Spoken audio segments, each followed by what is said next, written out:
real. There was a war.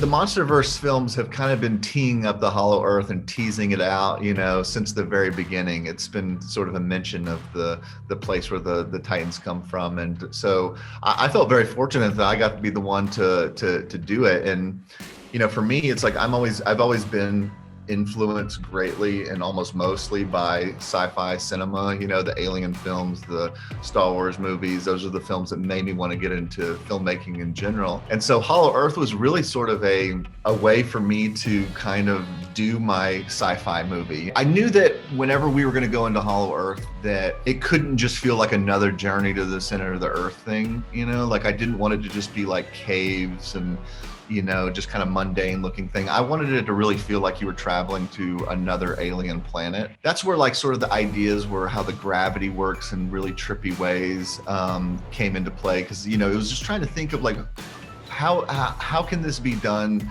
that we haven't seen before?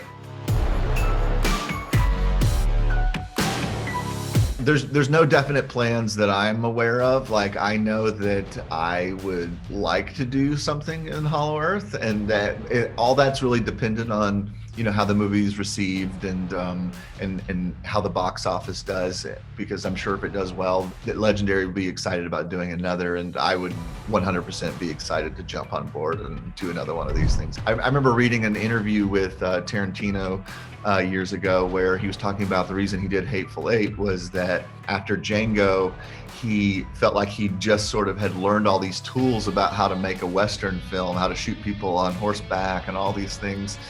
And so he felt like he needed to make another Western. And very similarly, I kind of feel the same way about the Monsterverse. It's like, after spending 3 years making this film, it's like now I have this like all these skills that don't really apply to any other type of movie. It's like, when else are you going to shoot a movie with like, normal sized people and 300-foot tall creatures, that they're having to interact with? It's like, I've got all these like this new skill set, and I would love to be able to use it again, but we'll see.